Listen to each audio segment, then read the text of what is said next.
माँ की अनमोल ममता। रात के 2 बज रहे थे। फ़ोन की रिंग बजती है। 26 साल का आनंद नींद से जागकर बड़ा खुश होकर फ़ोन को रिसीव करता है। खुश इसलिए होता है क्योंकि उसकी नई नई गर्लफ्रेंड बिना टाइम देखे कभी भी उसको फ़ोन कर देती है।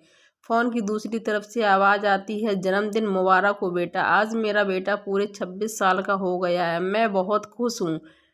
माँ की आवाज़ सुनते ही आनंद के चेहरे के एक्सप्रेशन बदल जाते हैं। वो गुस्से में बोलता है, माँ तुझे समझ नहीं आता क्या? इतनी सी बात के लिए मेरी नींद खराब कर दी। यह बात तो तू मुझे सुबह भी बोल सकती थी। इतना कहकर वह फ़ोन काट देता है। थोड़ी देर बाद फिर से फ़ोन की रिंग बजती है।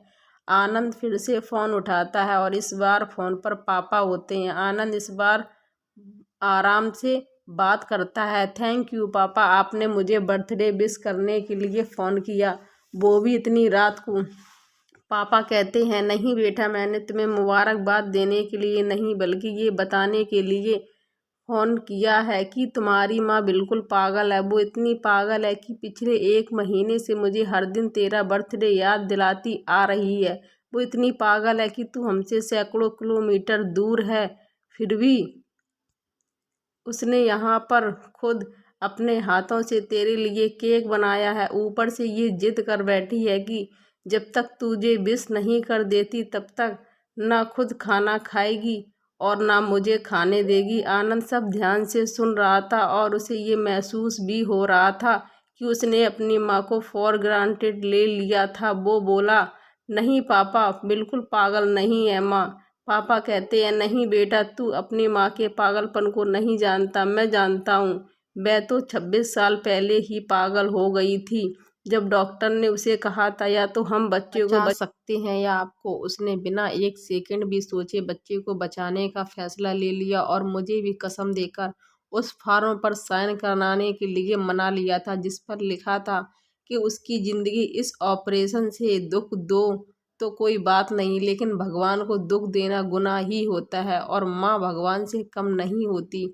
पश्चाताप के आंसू उसकी आंखों से बह निकले। सवेरा होते ही आनंद अपने घर की ओर रवाना हो गया। अपने माँ बाप से माफ़ी मांगने के लिए घर पहुँचते ही उसने पहले माँ से माफ़ी मांगी जिसने उसे गले से लगा लिया। फिर वह अपने पापा से माफ़ी मांगने लगा।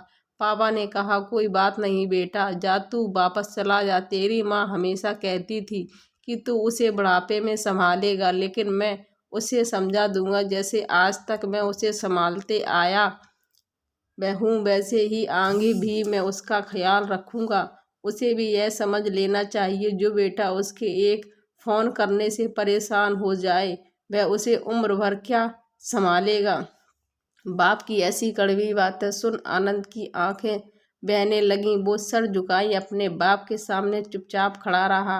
अपने बेटे को परेशान देख माँ आगे आती है और पापा को कहती है, जाने दीजिए, माफ़ कर दीजिए, हमारा ही बेटा है।